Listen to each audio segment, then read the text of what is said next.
What is up, guys? Eric here from Real Film Reviews, bringing you another movie review, this time for the new Charlize Theron film, Atomic Blonde. Atomic Blonde stars Charlize Theron, James McAvoy, and John Goodman. It is directed by David Leitch, the soon-to-be director of Deadpool 2. It is a Cold War spy thriller that takes place in Berlin right as the Berlin Wall is about to fall.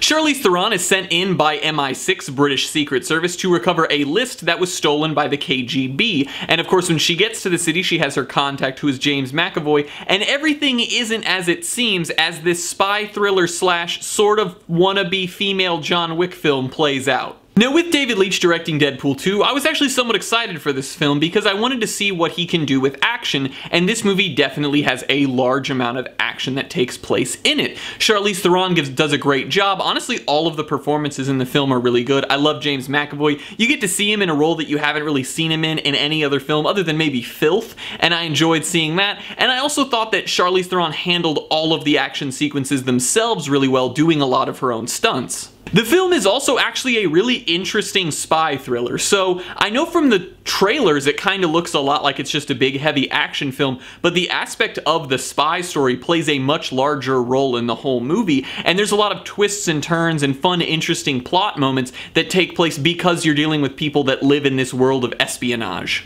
The movie oozes style and has magnificent colors and awesome graphic design thrown in throughout the whole film, and then along with that, this movie has maybe the best soundtrack of the year. Every single song fits so well with the scene that it's thrown into. None of it feels forced or like it has to be there. It all is just really amazing and plays out so well in the film. And then, like I said, with Theron doing her own stunts, she really sells the action sequences, but then along with that, all of the action in this movie is actually pretty solid. There are some like weakish moments or some maybe like less impressive scenes, but for the most part, it's all done really well. And there's actually one scene in this movie in particular that is absolutely phenomenal. And I mean like one of the best takes of the year so far, probably in one scene. There is a single shot action sequence that's probably 5 to 10 minutes long in this film that is full of stunts, hand-to-hand combat, shooting, running, all kinds of craziness, and it is amazing and absolutely breathtaking that they were able to shoot the whole thing in one take. The problems that I found with this movie were primarily around that action though. So while the action was impressive and it all worked really well, a lot of the sequences were shown to us in the trailers. If you've seen the trailers for this movie, you haven't seen all of every sequence, but you've seen at least clips of almost every single one, which was really disappointing. And then along with that, with the exception of that one truly phenomenal action scene that takes place, a lot of the sequences seem to go by faster than is necessary. There are a couple entertaining chase sequences, stuff like that, but a lot of them feel like when there's action, it's just like real quick and then it's over, and I'm not sure why they didn't try to like stretch it out, and I don't mean like unnecessarily stretch it out, but for example, this movie's being compared a lot to John Wick, even though they take place in totally different time periods, they're about totally different character ideas, but whatever, I understand where that comparison is coming from in the sense of that it's an action movie led by these two really well-known stars.